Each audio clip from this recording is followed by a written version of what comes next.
شریف کی مجھے شرافت زیادہ. دال شریف اور کدو جو شریف ہو اس سے وہ بغیرت مرغا کیا ہے. اچھا تو بغیرت سا مرغا پکڑے. اس طرح کے بھی پیر ہوتے ہیں. تو وہ پیر کہنے لگے یہ میں نہیں. حضرت نے فوراً ٹوک دیا. حضرت نے فرمایا کہ یہ آپ کے لیے نہیں ہے, یہ میرے لیے. وہ پیر صاحب منہ دیکھ رہے ہیں, یار یہ کیا ہو گیا. تو حضرت چاہتے تھے ان کو تو نا تھوڑا سا یہ بھرم بازیاں چھوڑ دو, شکر ادا کرو جو میزبان نے دعوت کی ہے, بھائی آپ کا بہت شکریہ. زیادہ سے زیادہ جو نصیحت بنتی ہے میزبان سے یہ بول دو, بھائی ہم مہمان چاہ رہے ہیں, پکوا آپ نے اتنا لیا تو یہ ضائع نہیں ہونا چاہیے. یہ بعض میں غریبوں میں بانٹ دینا, کچھ ٹھکانے لگا دینا, اس کو ضائع بہت ہوتا ہے, یہ غلط ہے. اللہ کو ضائع کرنے والے لوگ پسند نہیں ہیں, شیطان کے بھائی ہیں. شادیوں میں دیکھو نا کتنا برباد ہوتا ہے, سب سارا ضائع ہو رہا ہوتا ہے. تو اللہ میاں کیا چاہتے ہیں. ہاں میں کباب میں ہڈی کی مثال سے میں نے شروع کیا تھا.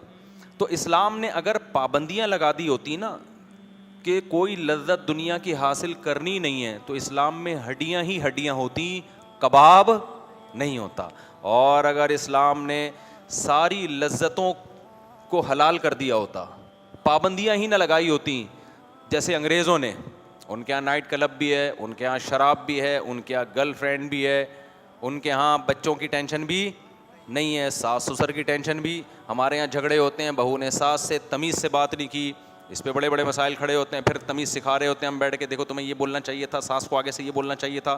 6 مہینے تمیز میں ہی لگ جاتے ہیں, آدمی خود بدتمیز بن جاتا ہے تھوڑے دنوں میں. مرد کے ساتھ ایسا ہی ہوتا ہے نا, وہ اپنی بیگم کو سمجھا رہا ہوتا ہے, دیکھو یہ میری ماں ہے, اس کا احترام کرو, اس سے ایسے نہیں. پھر بیگم کہتی ہے آپ کی اماں نے یہ الٹا لفظ کیوں بولا. آپ کہتے ہو دیکھو انہوں نے جب الٹا بولا تھا تو وہ خاندان کے بڑے ہیں, تم برداشت کر لیتی. کہتی ہے کیوں ساری برداشت میں نے ہی کرنی ہے.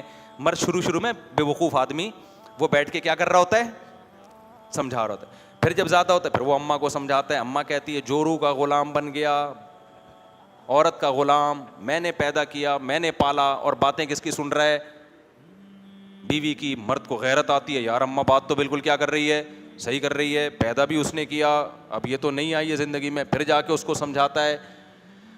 تو تھوڑے دنوں میں اس کو خود کاؤنسلنگ کی ضرورت پڑتی ہے, ٹھیک ہے نا. اب اس کو کون سمجھائے گا, اس کو پھر سمجھانا پڑتا ہے کہ تو بے وقوف نہیں ہے. وہ سمجھتا ہے میں پاگل ہوں, اس کو بتایا تو پاگل نہیں ہے, تو ہو گیا ہے پاگل, تو پیدائشی پاگل نہیں ہے, تو فلاں کے پاس جا اپنا علاج کر.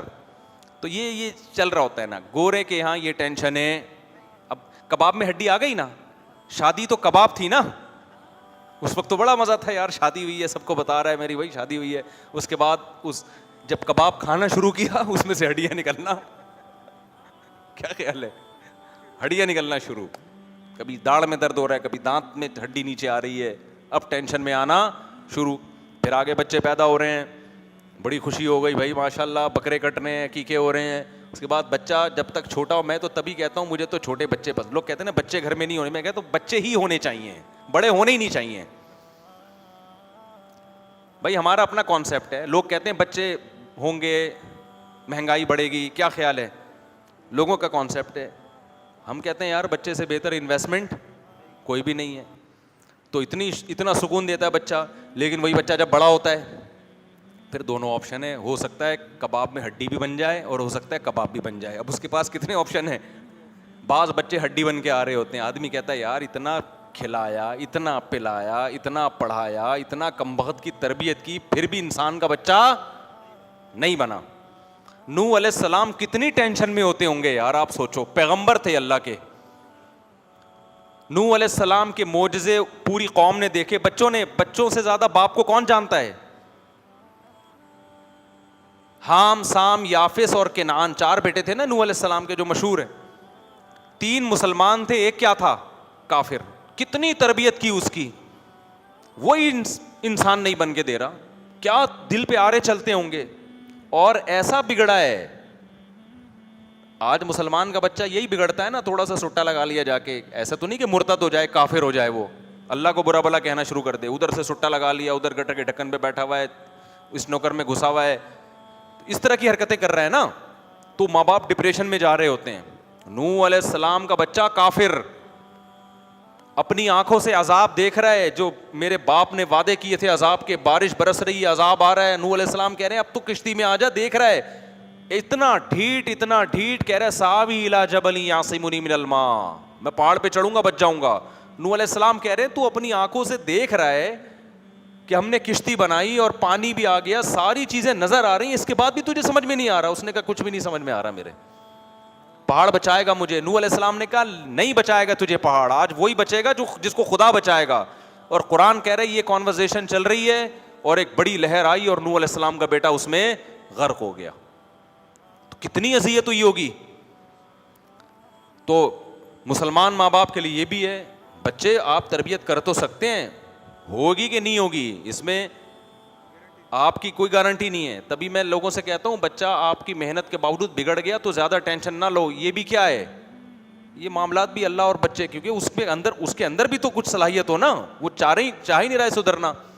قرآن کہتا ہے انلزمکموہا وانتم لہا کارہون, جو ہدایت نہیں چاہتا ہم ہدایت اس کو تھوپتے نہیں ہیں, یہ اللہ کی عادت نہیں ہے. آپ کے بچوں میں جو بچہ انسان کا بچہ بننا چاہے گا اس کو اللہ بنائیں گے, جو نہیں چاہے گا تو باپ کے نیک ہونے سے وہ بچہ نیک نہیں ہوگا. پیغمبر ہونے سے بچہ نیک نہیں ہوا تو عالم مفتی بزرگ ہونے سے کہاں سے نیک ہوگا. اس سے یہ بھی پتہ چلا کہ بچوں کو دیکھ کے ماں باپ سے بدگمان نہ ہوا کرو. لوگ میرے پاس شکایتیں لا رہے ہوتے ہیں, فلاں بزرگ اتنے بیانات ان کے اتنے نیک, گھر کا ماحول تو ٹھیک کر نہیں سکے. تو میں کہتا ہوں بھائی گھر میں وہ ہو سکتا ہے تبلیغ کرتے ہو, نہیں چلتی ہو گھر میں, ہو سکتا ہے نہیں چلتی ہو. تو کہتے ہیں پھر چھوڑ کیوں نہیں دیتے بیوی کو. بھائی چھوڑنے کے سائڈ افیکٹ کیا ہوتے ہیں, بعض دفعہ اور زیادہ ہوتے ہیں. ان کو پتہ ہے چھوڑ دیا تو اور مصیبت کھڑی ہو جائے گی. تو دنیا کا پورا اصول یہی چل رہا ہوتا ہے, بڑی مصیبت سے بچنے کے لیے چھوٹی مصیبت کو برداشت کیا جاتا ہے. تو اس لیے کبھی کسی اہل اللہ کسی نیک آدمی کے بچوں کو دیکھ کے, بیوی کو دیکھ کے کہ بیوی پردہ نہیں کرتی, ماڈرن ہے, یا جھوٹ بولتی ہے, یا چوریاں کرتی ہے, یا بچے بگڑے ہوئے ہیں, تو اس سے دیکھ کے گھر کے سربراہ سے بدگمان مت ہوا کرو. سمجھتے ہو عین ممکن ہے وہ انسان کا بچہ بنانے کی کوشش کر رہا ہو, نہیں بن رہے ہو. یہ تو اللہ کا نظام ہے بنایا ہوا.